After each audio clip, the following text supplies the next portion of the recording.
Okay. Before we begin, let's spend a few moments quietly together.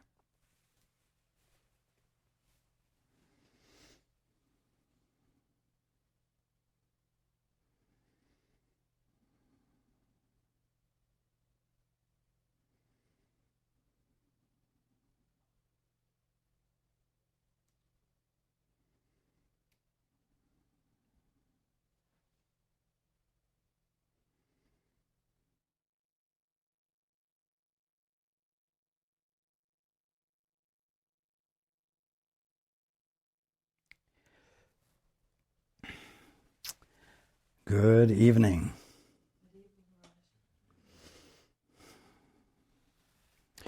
And welcome to everyone who's joining us on the internet. Tonight we won't be going into the book. Tonight it's just you and me. A family get-together, I guess you could say.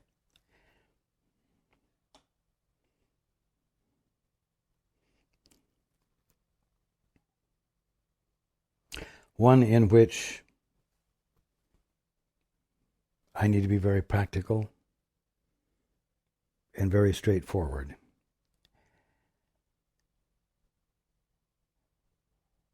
And it's a good learning for everyone. Because doing the two-step, engaging in the holy instant, is not just a wonderful spiritual activity full of bliss and perhaps not too much groundedness. No, it's, as you will find, as those of you who have engaged in it have found, is very grounded, very practical.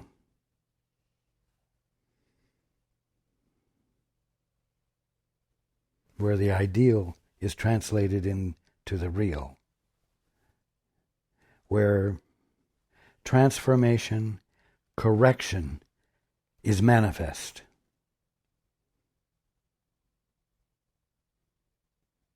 Manifest in a manner that could be recorded with a video camera or a microphone or observation. Not just an up-in-the-head fairy tale bliss. It's important for everyone to know this because what I am sharing with you is something that you can take into your experience and your connection with your guide and get right down to brass tacks. Get down to the nitty-gritty. Get down to the needs. And find them successfully addressed. Because that's what you took into the holy instant with you.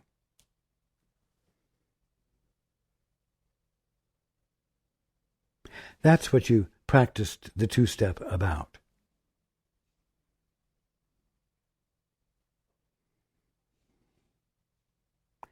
There isn't going to be any world of harmony.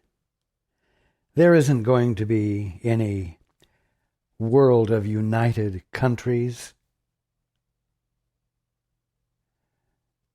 without very practical nitty-gritty changes taking place. And those nitty-gritty changes aren't going to take place if everyone is on some holy bender, if you will, imbibing the spiritual juices that give you a high and a sense of bliss, no matter how rugged everything is. It's not intelligent. It's not reasonable. It's not practical. It's nothing to be embraced, not even casually. The world needs changing. Why? Because the world as it is at the moment is not the way God is being it. at this moment, but it is the way people are being in it, behaving as orphans, behaving as those who have no Father, no divine source, and nothing in them that is built, you might say, that is created to express love and harmony and integrity and divinity.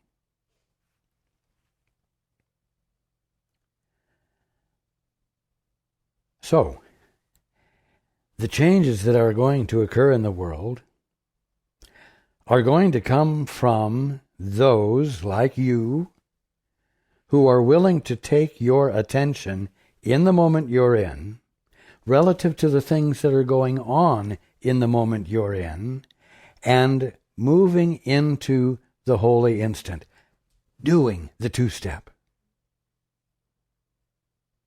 And as someone said the other day, not doing the sidestep. Now,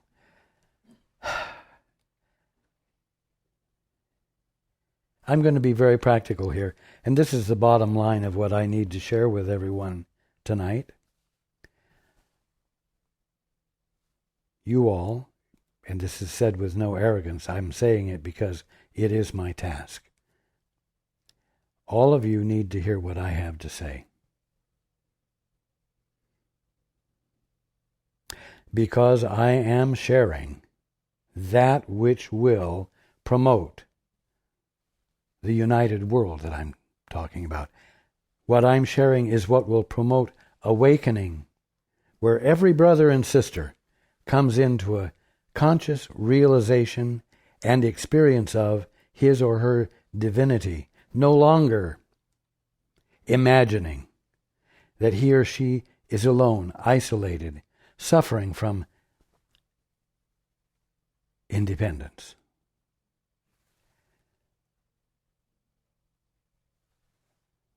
Now,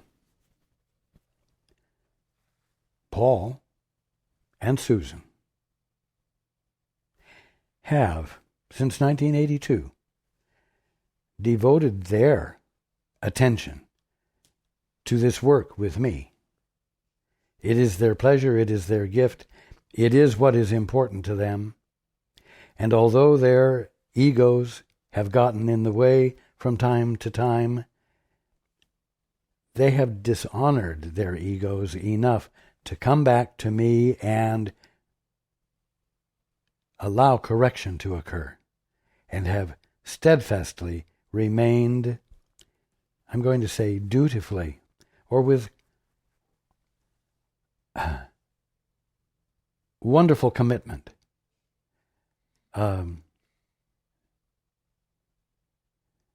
to the work that I'm doing with them, through their efforts, through their willingness. Now, you need to hear me. I need Paul to hear me. I need Paul and Susan not to be distracted from their devotion. And their devotion is to the truth as I'm expressing it. I need them to be able to reasonably be in their peace. Now, as many of you may know, day before yesterday I sent out a letter to everyone on the Foundation's email list, and I know it has been shared further than that. In it, I shared the fact that support for this work, monetary support, dollars and cents financial support, has been dwindling. And since the new property was purchased, the contributions have suddenly dropped before the work could be completed to allow for the transfer to the new property to occur fully, and in order for the old property to be refurbished, ready for sale. Now,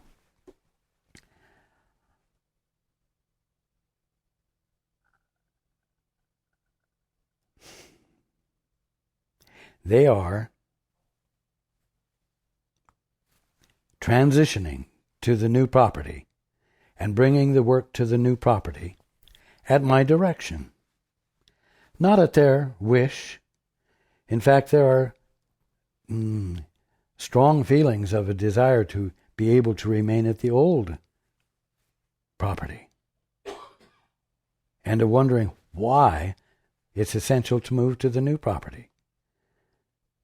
So it's not willfulness on their part or their choice, but they have seriously asked, quietly, in the stillness of their being, over and over and over, for almost a full year now, they have asked, what next?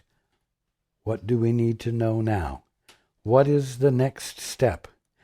What do we do to implement it? How do we have such an impossible thing happen?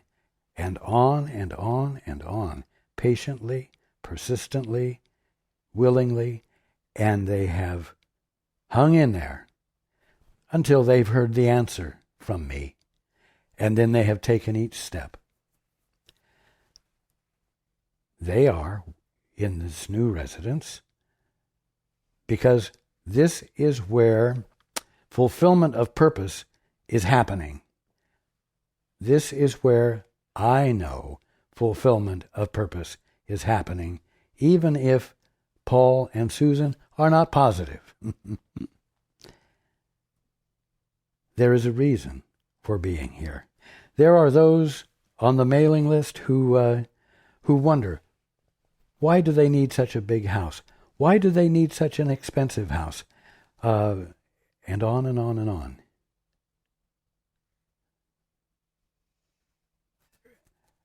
It doesn't have anything to do with needing a big house or an expensive house. It has to do with fulfillment of purpose and where it's happening and how to be in harmony with it so that blessing occurs that is called for and that is coming forth.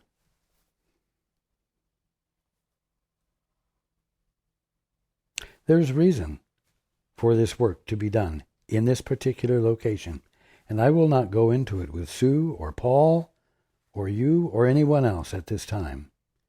But I will stand firmly in sharing with you the fact that there is perfect order to it.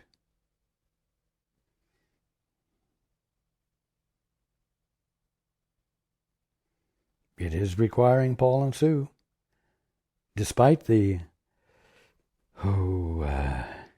slim pocketbook, to listen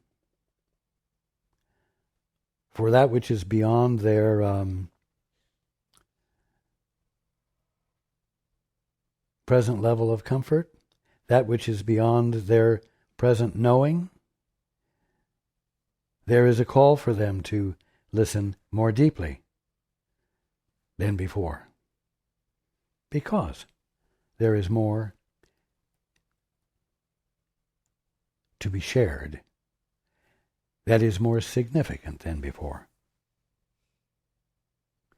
I need their attention. I need their peace so that they can listen, which is what they want to do. They don't want to get up every day and get in the car and go to the post office and see if there are any contributions and then take them to the bank and make a deposit and then ask me, how do we disperse the little that we have so that forward movement can occur?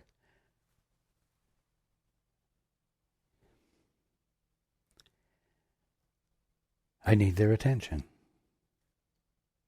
I need the attention they want to give to me. And you need them to be able to give me their attention. Because when they do, everyone is blessed. Everyone learns something. Everyone is able to take a step forward a little further than before. And the simple fact is that little steps, tiny steps, careful steps, self-protective steps that don't upset things too much are not appropriate anymore. It's time. It's time to begin waking up. It's time for these changes to occur in the world. And you say, oh, these changes are going to take centuries. No.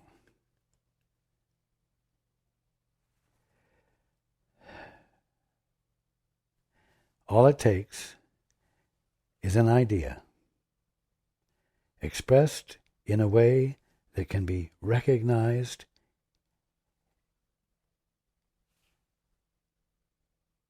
expressed in a way that its value appears to be valuable, so that the one it's presented to who would never in his life have considered it will spontaneously embrace it, have an aha experience, and have all of the resistance disappear. It can be somebody in government. It can be somebody out in nowhere, in internet land, who simply posts a little message that catches the attention, and the idea moves like wildfire. And suddenly, those who were enemies are willing to work together, just because it's the obvious thing to do, even though a week ago, it was obvious that such a thing couldn't possibly happen. Why? Because vengeance is being held on the past, and it's being applied to the present in order to get even for the past. And we're going to be talking about that. Not tonight. Now,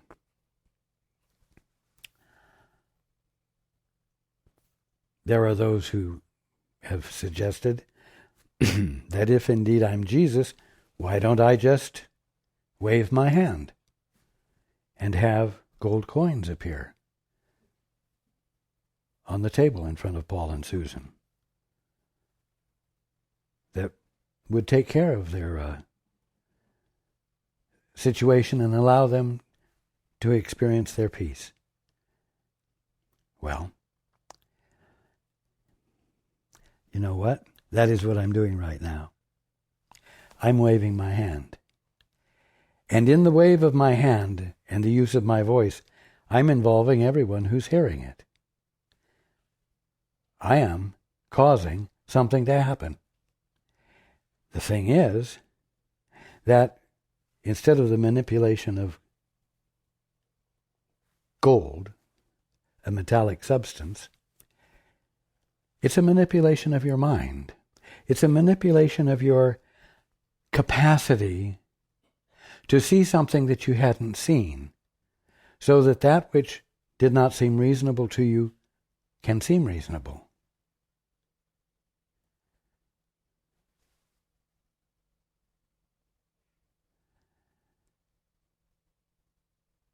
Waking up is about abandoning isolation. Isolation from your father, mother, God, and isolation from your brothers and sisters. And what I am promoting here is the breakdown of isolation between brothers and sisters, so that each of you act in a way that blesses each other. And that includes blessing Paul and Susan, because their blessing blesses you. They are part of the movement that you are a part of.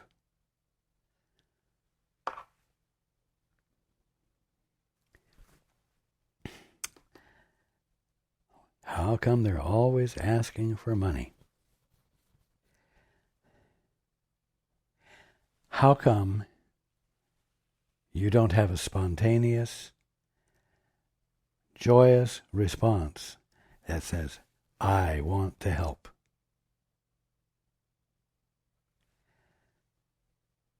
whether you're called upon to help or not, why isn't that the response? Now, I've said it before.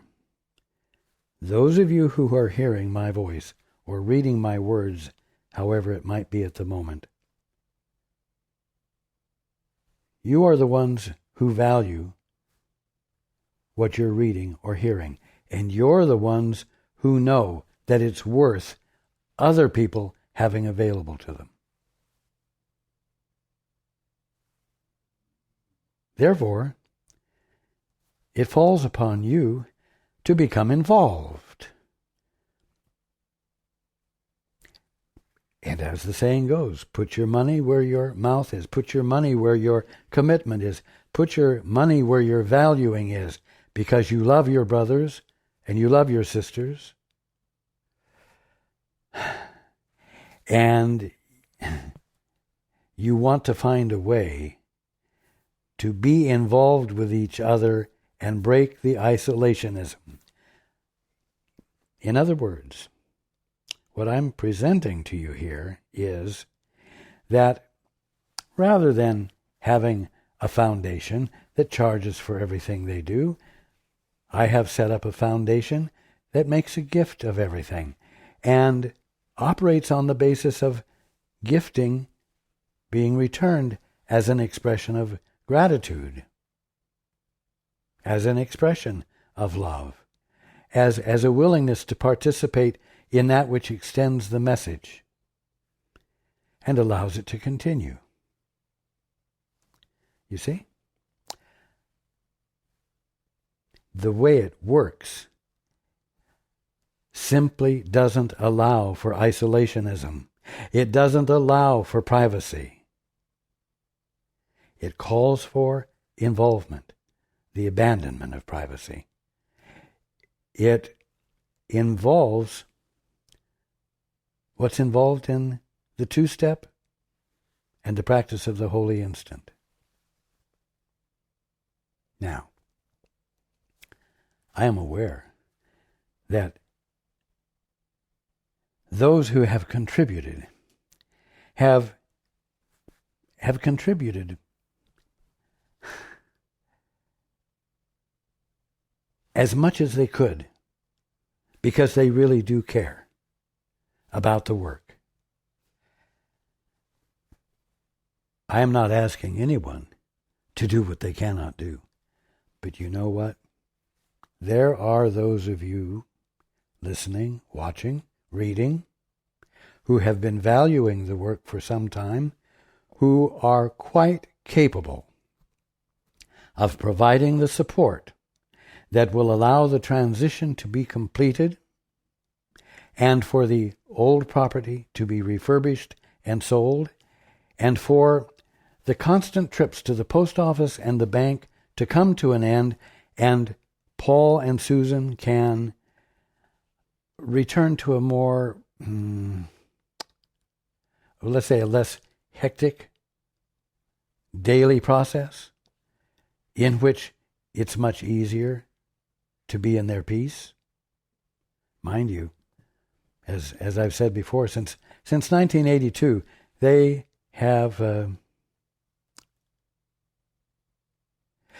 lived with an invisible means of support. You see, not controllable, not there where you can put your finger on it.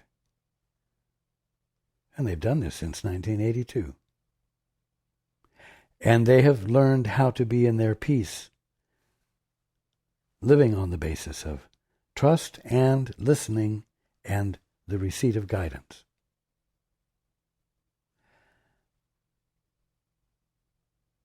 Most of you would not find yourself able at this moment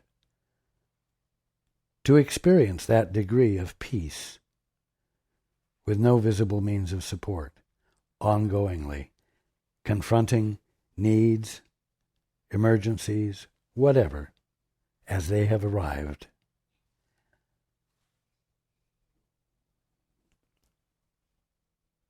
it will be your blessing to arrive at a point where you can, because circumstances will govern you less and less, and guidance will be accepted by you more easily. Now,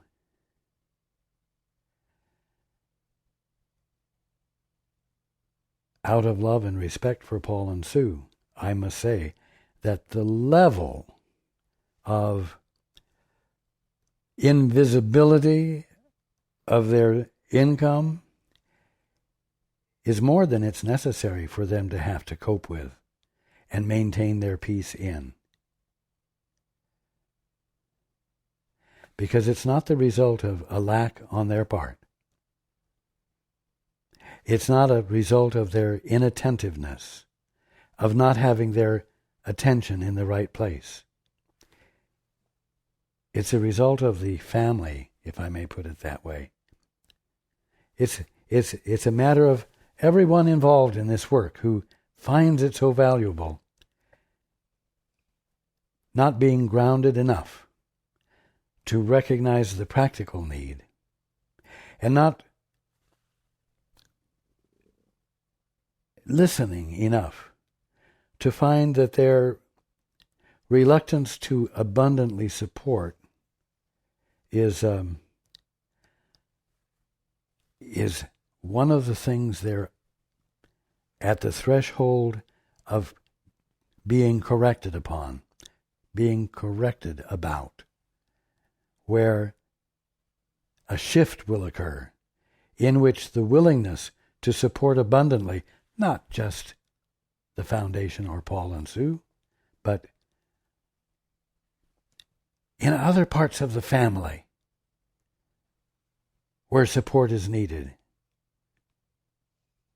And the tendency is to think, oh, well, that's not my responsibility. Oh, if they had handled their situation differently, they wouldn't do it, they wouldn't need it, so therefore it's not appropriate. You see, it's a time for a shift where the first thing that occurs is, I would love to be able to support this. I would love to be able to actually have the specific thing needed, dollars and cents, object, attention, whatever it might be. I wish to be abundant enough to be able to be present for another without reservation, whether I'm called upon to do it or not. Just being willing to do it doesn't mean you're called upon to do it. But let's awaken that in each of you which spontaneously loves and initially, in every case, wants to find a way to witness for and on behalf of your brother, your sister, your country, another country, etc.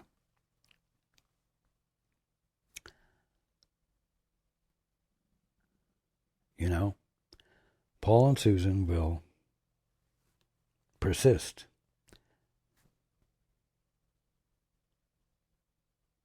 Whether support is meager or abundant. They will find ways to do the two-step and to practice the holy instant and to move in their peace, no matter how unreasonable the circumstances might be. And of course, that's what Paul has been doing this evening. And so, the situation isn't going to remain imbalanced.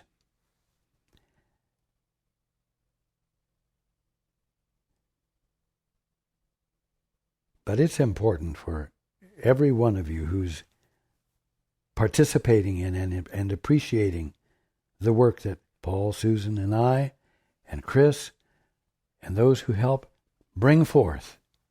It's time for you to accept the very practical, down-to-earth, grounded place you have in it.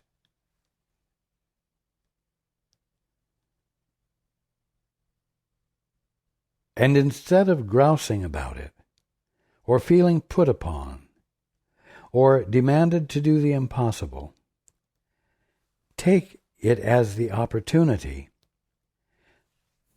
to find out how much more there is of you, how much more love there is in you, and how great a capacity you have to give without feeling impoverished or without dreading impoverishment. So, there is a real need. For all practical purposes, there will need to be at least $30,000 to finish the transition and sell the old property. It's just what it takes. It's just what it takes for Paul and Susan and the work to be where I recognize it needs to be done.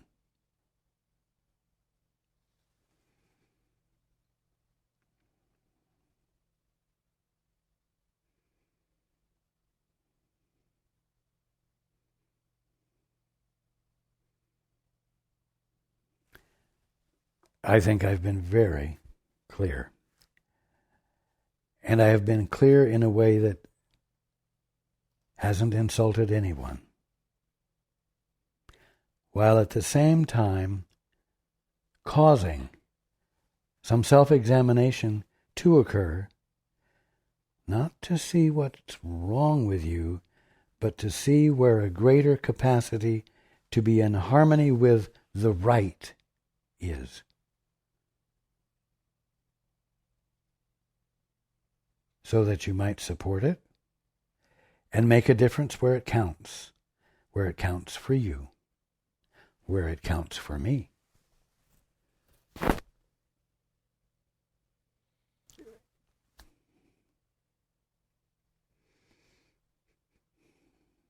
As the saying goes, a word to the wise is sufficient.